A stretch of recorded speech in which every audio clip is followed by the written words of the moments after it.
Hello everyone, very good afternoon. ये video बहुत important रहेगा बिकॉज इसमें हम इस बात की चर्चा करेंगे कि आखिर ऐसा क्या हो रहा है कि इंडियन रूपी कंटिन्यूअसली गिर रहा है। ठीक है। गिरने की एक्चुअल वजह क्या है? क्या कुछ एक्सटर्नल एक्सटर्नल फैक्टर्स है, कुछ इंटरनल डिस्टरबेंस है, या इतनी क्यों डेप्रिशिएट हो रही है इंडियन करेंसी? देखिए, शुरू करते हैं इस बात से कि पहली बात, जो लोग भी स्टॉक मार्केट से कनेक्टेड है उनके लिए ये एक इकोनॉमिक टॉपिक पे थोड़ा बहुत नॉलेज होना बहुत इंपॉर्टेंट है, क्योंकि ये वो टॉपिक है जो अक्सर हम स्कूल कॉलेजेस में अवॉइड करते थे, खास करके स्कूल में। जब भी इकोनॉमिक्स का सब्जेक्ट आता हम सिर्फ सिर्फ फिल इन द ब्लैंक्स और मैच द कॉलम और ट्रू और फॉल्स यही पढ़ के जाते। जो बड़े बड़े आंसर्स होते वो हम अवॉइड करते थे। मैं खुद करता था, लेकिन आज मैं उसी फील्ड में हूँ। करेंसी किसी भी देश की एक इज्जत होती है, एक व्हाट वी से, एक पहचान होती है। अगर करेंसी आपकी मजबूत है तो दुनिया भर में आपके देश का डंका बजेगा, नहीं तो फिर बैंड बजेगी। आज हम यूएस को हमेशा हमेशा ही हम यूएस को सुपर पावर मानते आए। क्यों मानते आए? बिकॉज उसके डॉलर की कीमत की वजह से। कल को अगर यूएस में इंडियन रुपी आ जाएगा, सपोज कल सुबह डॉलर नहीं है और की इंडियन रुपी जो है वो यूएस की करेंसी बन जाएगी, तो क्या यूएस सुपर सुपर पावर रहेगा? ये थोड़ा ध्यान देने वाला टॉपिक है। हम ज़्यादा पीछे नहीं जाते, वो क्या बोलते हैं, वैदिक सिविलाइजेशन और इंडस वैली सिविलाइजेशन, उस समय में तो बाटर सिस्टम चलता था। फिर उस वक्त किसी किसी बुद्धिमान को ये सूझा कि एक ऐसा मीडियम ऑफ ट्रेड बनाया जाए कि एक कॉमन कॉमन मीडियम, कि भाई कुछ भी खरीदो आपको अ, उसी चीज़ को उस कीमत के अनुसार देना है, चुकाना है। तो इसी तरह से करेंसी की इजाद हुई। और फिर इतनी पुरानी हिस्ट्री में हम नहीं जाते, हम सीधा 1947 पे चलते हैं। जब ब्रिटिश रूल था उस वक्त इंडियन इकोनॉमी, इंडियन करेंसी जो थी वो एक्चुअली, क्योंकि ब्रिटिश रूल था तो यहाँ पे पाउंड ज़्यादा वर्क करता था। इंडियन करेंसी थी, लेकिन उस वक्त इंडियन रुपी पाउंड के मुकाबले कुछ 13 रुपये 60 पैसे के, ऐसा ही कुछ उसका फिगर था। और उस हिसाब से अगर आप डॉलर को देखो तो यूएसडी जो है वो कुछ 4 रुपये 16 पैसे समथिंग कुछ रहा होगा। 3.5 से 4 रुपए के आसपास यूएसडी था। अब वो लोग चले गए, इंडिया का कारोबार इंडियंस के माथे आ गया। अब उस समय से अब तक इंडियन रूपी हमेशा डेप्रिशिएट ही हुआ है। अगर हम उस वक्त 4 रुपए का भी यूएसडी समझ के चले तो 4 रुपए से 60 रुपए हुआ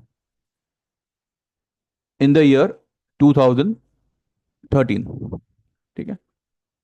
जब 2013 में सरकार बदली, उस वक्त इंडियन करेंसी $1 के मुकाबले 60 रुपए हुआ करती थी। 56 था, इनफैक्ट नॉट 60 रुपए, 56 था।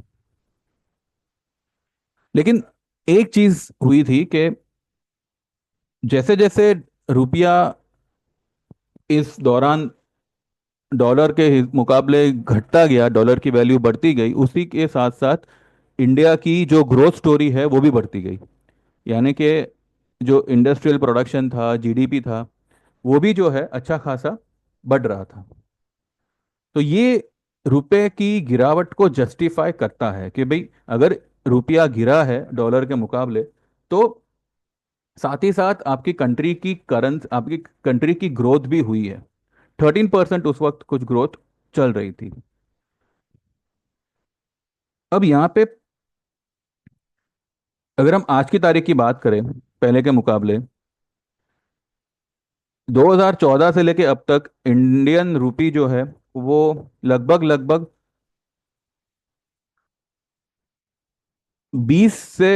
15 से 20 रुपए घटा है। यानी कि 60 से सीधा 85 हो गया। अगर हम 56 माने तो 19 रुपए घटा है। और डॉलर उसके मुकाबले बढ़ा है। तो ये होने का रीज़न ये है कि हमारा जितना इंपोर्ट होता है उसका आधा भी हमारा एक्सपोर्ट नहीं नहीं हो पाता। और क्यों इंपोर्ट में और एक्सपोर्ट में इतनी तफावत होने की वजह से इंडियन रुपी में इतनी गिरावट आती है? देखिए, जब आप कुछ बाहर की कंट्री से इंपोर्ट करोगे तो आपको उसको डॉलर के टर्म पे पैसा चुकाना पड़ेगा। ठीक है। अब अगर आपका कोई प्रोडक्ट, इंडिया का कोई प्रोडक्ट अगर बाहर की कंट्री में बिकने लगे तो वो लोग इंडियन करेंसी के हिसाब से पेमेंट करेंगे। यानी कि डॉलर इंडिया में आएगा। यहां पे क्या हो रहा है, इंपोर्ट ज्यादा हो रहा है, तो इंडियन रुपी इंडिया से बाहर जा रहा है। तो जाहिर सी बात है, जब आपका इंपोर्ट ज्यादा होगा और एक्सपोर्ट ना के बरोबर होगा तो आपके देश की करेंसी गिरने ही वाली है।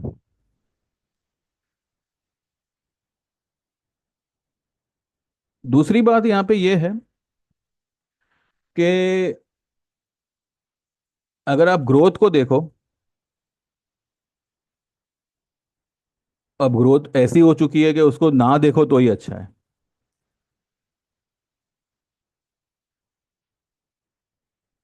ये प्रेजेंट गवर्नमेंट ने जो भी मेक इन इंडिया वगैरह बनाया, आज भी आप देखिए कि जो भी चीज आप लोग इंपोर्ट करते हो, जैसे कि फोन्स हुआ, इलेक्ट्रॉनिक्स हुआ, आपकी करेंसी अगर गिर रही है तो भी जो है आपकी करेंसी संभल सकती है अगर आपका आपकी कंट्री एक्सपोर्टर है। जैसे कि चाइना हुआ। चाइना बीच में मैंने कहा था कि वो लोग जो है अपनी करेंसी को डेप्रिशिएट करने वाले हैं to impress and invite foreign funds in their country. अब करेंसी को डेप्रिशिएट करने का मतलब ये है कि जो भी उनका प्रोडक्ट बाहर की कंट्रीज में मिलेगा वो बहुत ही सस्ते में मिलेगा। और हमारा जो प्रोडक्ट है वो बाहर की कंट्री में मिल ही नहीं रहा है।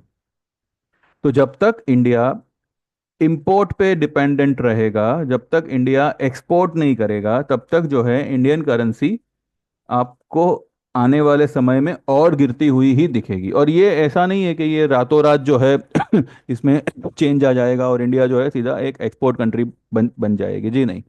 इसके पीछे एक लंबा प्रोसेस होता है। लेकिन इकोनॉमी को रिवाइव करने का और इंडियन रुपी को स्टेबल करने का तरीका तो यही है। वैसे स्टेबल तो देखिए कई रीजन से हो सकता है। अब जैसे कि डॉलर अभी समझो बड़ा था, कल 85.81 तक गया था, तो हमने देखा था कि आरबीआई ने ऊपरी लेवल पे डॉलर को सेल किया था। But this is not the way to stabilise your Indian rupee. ये ठीक है, वो कुछ समय तक स्टेबल हो जाएगा, फिर 2-4 दिन में, हफ्ता 2 हफ्ता 3 हफ्ते में फिर से वो डेप्रिशिएट होना शुरू हो जाएगा। अब कुछ अ, विद्वानों का ये मानना है कि इंडियन करेंसी इतनी तोड़ी गई है इसलिए ताकि फॉरेन से फंड्स आ सके। लेकिन फॉरेन से फंड्स कहाँ आ रहे हैं? फॉरेन यहाँ से फंड उल्टा इतने टाइम में विड्रॉ हो गया। एफआईआई ने जो भी फंड डाला था वो पूरा का पूरा खींच लिया है। और जो नहीं खींचा है वो अब भी वो लोग खींचना जारी रखें। तो फंड कहाँ आया? 60 रुपए का डॉलर आज 85 हो चुका है। अब क्या 100 रुपए का इंतजार करेंगे तब एफआईआई आएगी? तो ये कहना बिल्कुल गलत है। हाँ, अगर हम एक्सपोर्टर होते, अगर हमारा कोई प्रोडक्ट बाहर की कंट्री में बिक रहा होता तो रुपी का गिरना संभल सकता था। और अगर साथ साथ हमारी ग्रोथ हो रही होती, यानी कि जीडीपी हुआ हमारा, आईआईपी हुआ। देखिए, आईआईपी जीडीपी अगर आप पिछले क्वार्टर के मुकाबले ये क्वार्टर तो बढ़ा, that is not a growth. ठीक है। जब तक अब 10 साल पहले अगर हमारी ग्रोथ 13% हुआ करती थी, अभी अगर वो वही ग्रोथ 15 या 16% पे आवे, देन वी कैन से कि हाँ इंडिया इज ग्रोइंग। तब तक तो सिर्फ कहने की बातें हैं, सिर्फ एक्साइटमेंट की बातें हैं कि इंडिया का डंका बज रहा है, ये वो कुछ नहीं बज रहा है। क्योंकि इंडिया की जो वैल्यू है वो इंडियन करेंसी के रूप में साफ साफ दिखाई दे रही है। लेकिन ठीक है, अब कुछ ज़्यादा कह भी नहीं सकते। लेकिन ये सवाल हर 2-3 दिन से मुझे मतलब लोग मैसेज कर रहे हैं कि actually I am not the right person to answer this.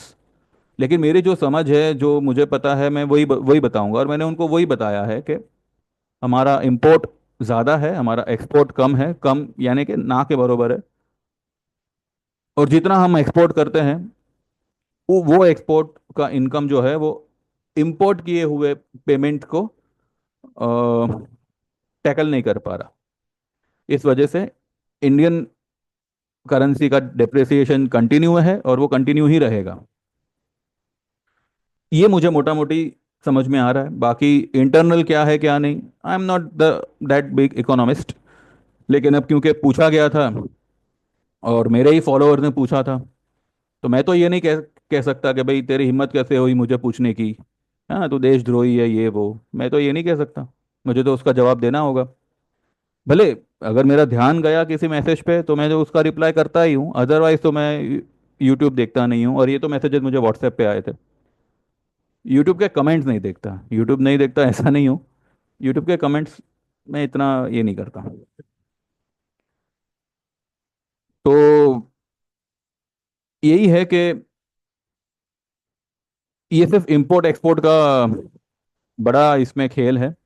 अगर आप गूगल भी करते ये क्वेश्चन कि भाई why Indian currency is depreciating day by day, तो आपको पता चलता है कि जो ट्रेड डेफिसिट है, जिसमें हम इंपोर्ट ज़्यादा कर रहे हैं और एक्सपोर्ट बहुत ही नॉमिनल है, बहुत ही कम है।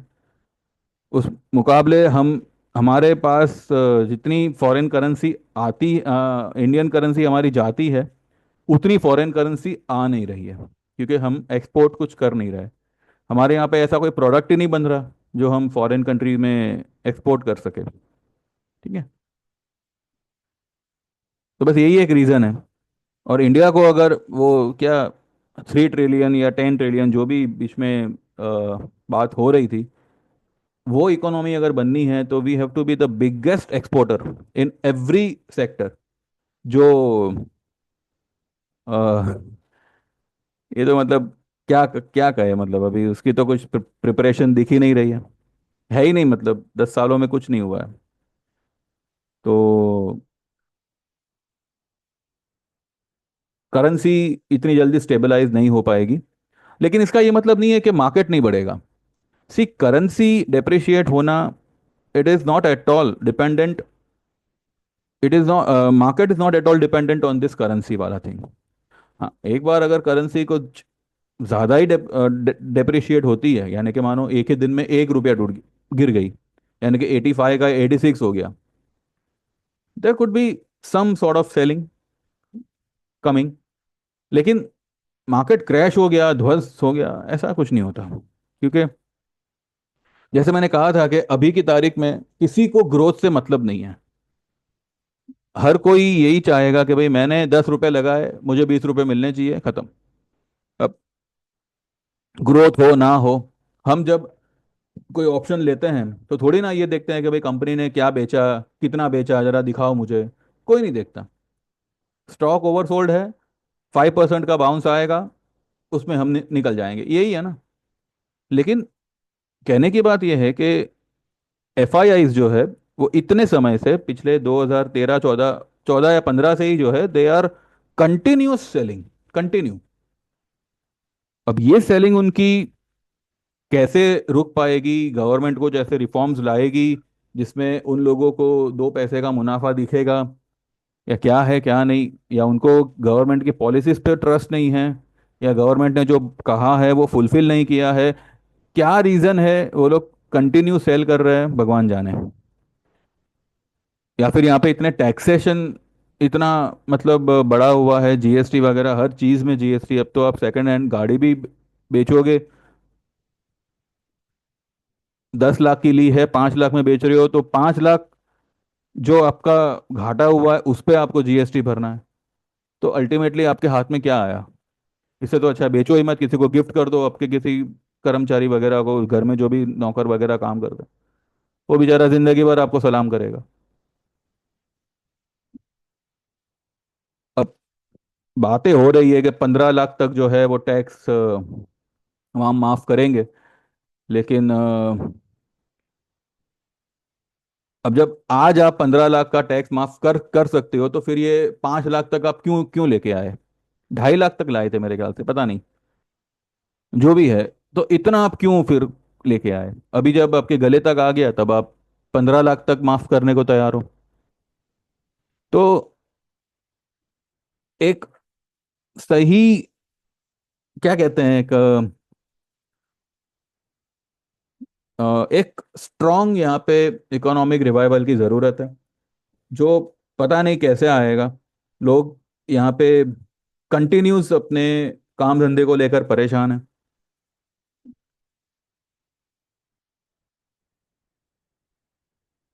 इन्फ्लेशन रुकने का नाम नहीं ले रहा। आज की तारीख में एक आम आदमी के लिए फ्लैट खरीदना तो मानो एक सपने जैसा ही हो चुका है। पता भी नहीं वो खरीद भी पाएगा या नहीं।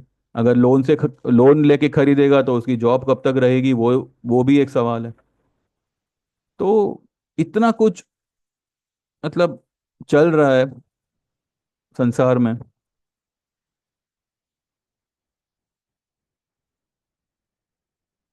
कि एक अच्छी लाइफ की ड्रीम कर पाना भी आज इतना मुश्किल हो गया है कि ऐसे ही लग रहा है कि this is just a fairy tale. कि बस आपने एक सपना देखा, सो गए, सुबह उठा, रियलिटी को फेस किया, वो सपना भूल गए।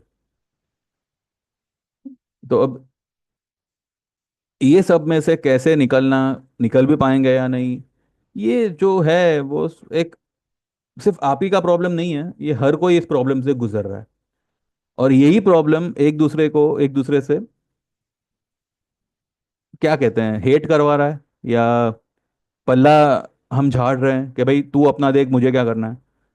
इस तरीके की लोगों की मेंटेलिटी होने लगी है। And things are not right, I agree to that, but अगर हम सिर्फ मार्केट की बात करें, तो मार्केट सिर्फ दो ही कंडीशन पे चलता है, बाइंग एंड सेलिंग। अभी अभी एक तीसरी कंडीशन आई है, साइडवेज, जो ना बायर को सपोर्ट करेगा ना सेलर को सपोर्ट करेगा। फिलहाल तो हमारी मार्केट में एक अच्छी अ, उछाल हम देख सकते हैं। एफआईआईस की जो सेल पोजीशन है वो बहुत हद तक बढ़ गई है। तो यहाँ से अगर वो लोग शॉर्ट कवरिंग में आते हैं, तो अब कईयों को लग रहा है कि 26,000 जो हमने न्यू हाई बनाई थी, 26,277, वो 2-3 साल तक क्रॉस नहीं होगी भैया। वो मुझे 2025 में यहाँ क्रॉस होती दिख रही है। 2-3 साल तो आप बहुत बोल दिए। 2-3 साल में तो हम शायद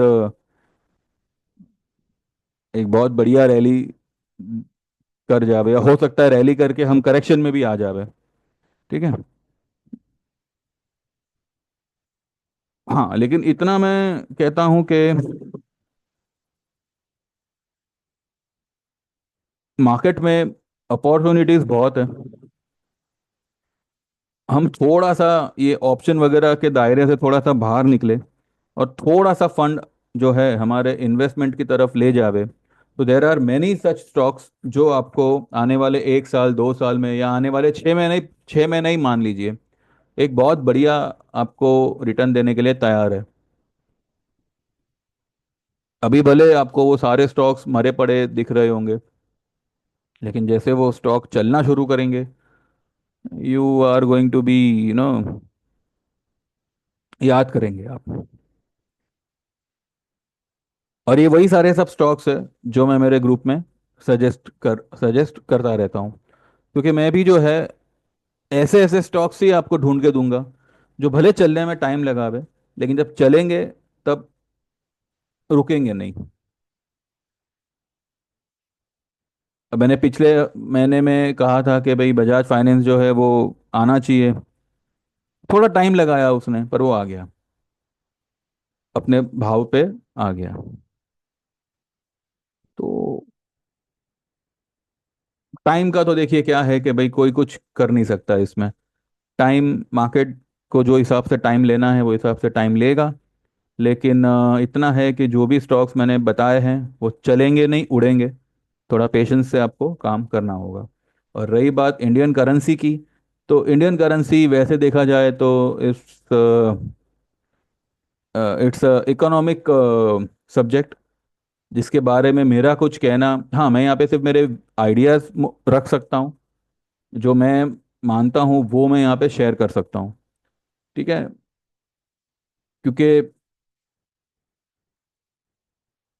करेंसी अप्रिसिएशन और डेप्रिसिएशन, ये वर्ल्ड मार्केट में वर्ल्ड करेंसी के मुकाबले हमारी करेंसी कुछ ज़्यादा ही वॉलेटाइल है। और पता नहीं, पर अगर यही माहौल रहा तो आने वाला वक्त थोड़ा, पता नहीं फिर तो।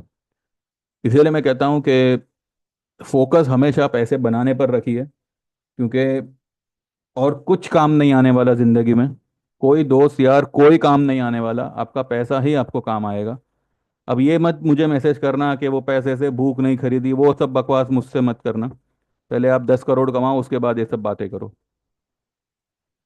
आज की तारीख में money is more than anything in the world, in the life. तो बस पैसे कमाने पे आप फोकस रखिए, अच्छे स्टॉक्स उठाइए, अच्छे क्वांटिटी में उठाइए, और पेशेंसली अच्छे टारगेट तक उसको होल्ड रखिए। एक बार आपका पैसा बनना शुरू करेगा, वो पैसा ही पैसे को खींचेगा। जितना पैसा हम कॉल पुट वगैरह में डालते हैं ये उम्मीद पे कि भाई 100 रुपए वाला 500 हो जाएगा, डालते जाओ डालते जाओ, वो कभी एक करंट लग जाता है तो लग जाता है। पर actual way to make money in this market is purely investment. Trading है, ट्रेडिंग है। ये नहीं कहता हूं मैं कि ऑप्शन करना ही नहीं चाहिए, करिए, बस लिमिट में करिए, और मौका देखकर करिए। जब स्विंग ट्रेड लेना हो तब आप लीजिए ऑप्शन। अब जैसे कि ये वाला स्टॉक था अपना, कौन सा, LTIM। ठीक है, कहाँ पे मैंने आपको ऑप्शन दिया था, और वहां से वो जो लुढ़क के आया हुआ है उसने अपने 200 EMA को भी ब्रेक कर दिया। एक टाइम था, अभी 15-20 दिन पहले की बात है, वो 10 EMA भी ब्रेक नहीं कर रहा था, और अब उसने 200 EMA को भी ब्रेक कर दिया। तो ऐसे ऐसे ट्रेड में अगर आप ऑप्शन लेते हो तो आपका 10,000 का 1 लाख तुरंत बन जाएगा। एवरीडे ऑप्शन पे फोकस मत रखिए। और सबसे बढ़िया बात तो यही रहेगी कि आप जो है थोड़ा सा चार्ट सीखिए। ओपन इंटरेस्ट वाला जो चार्ट है वो आप थोड़ा सीखिए। काम तो देखो क्या है कि नॉलेज ऐसी चीज़ है कि आप जितना सीखो उतना कम। तो और भी है, आगे चलते बात करेंगे इसके बारे में। फिलहाल कल के लिए तो मैंने ऑलरेडी आप लोगों को व्यू दिया हुआ है। और रही बात करेंसी की, तो देखिए करेंसी जैसे मैंने कहा, एक्सपोर्ट जब तक ठीक नहीं होता तब तक करेंसी में इम्प्रूवमेंट होना ठीक है, वो कभी कभार आपको एक बाउंस दे देगा, पर वो स्टेबल कितना होता है वो देखना होगा।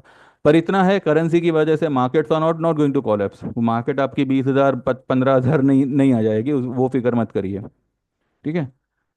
तो बस 2 दिन है दिसंबर ख़त्म होने के लिए।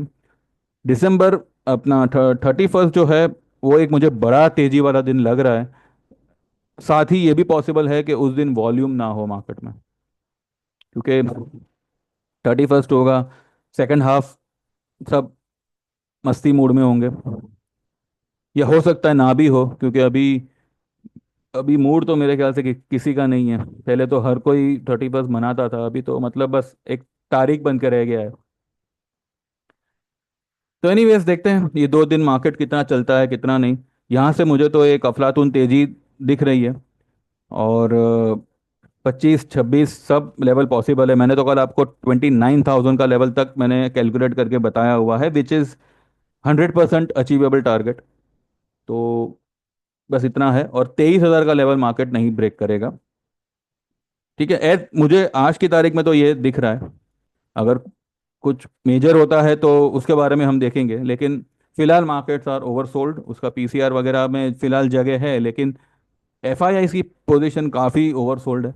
तो वो लोग अपने पोजीशन को अगर थोड़ा सा भी कवर कर लिया तो मार्केट स्प्रिंग की तरह उछलेगी। और डीआईआई तो है ही। तो बस, और जो भी बड़े बड़े महारथी स्टॉक्स है वो सारे के सारे ओवरसोल्ड हैं। तो मुझे लगता है कि January is going to be a rocking month for the stock market. शुरुआत बहुत बढ़िया होगी, इतना मैं आपको कहता हूँ। तो बस hold on to your position, long में रहिएगा। जो लोग को भी अगर कोई डिप मिलती है तो बिंदास लॉन्ग होइएगा। बस यही है व्यू। बाकी कल सुबह देखते हैं वर्ल्ड मार्केट फ्यूचर्स क्या बोलते हैं, और गिफ्ट निफ्टी क्या क्या क्या हाल होता है। And accordingly I update. Thank you very much, bye bye, take care. And जो लोग भी सर्विस ज्वाइन करना चाहते हैं तो 9082503503 पे व्हाट्सएप करना है आपको। आपको अब तक तो रेफरेंस सब कुछ मिल ही चुका होगा, फिर भी जब तक आप कहते हैं ना वो नदी में कूदेंगे नहीं, आपको गहराई का पता नहीं चलेगा। तो 3 महीने का 4,000 है, 6 महीने का 6,000, 1 साल का 10,000 है, 2 साल का 15, और 3 साल का 18,000 है।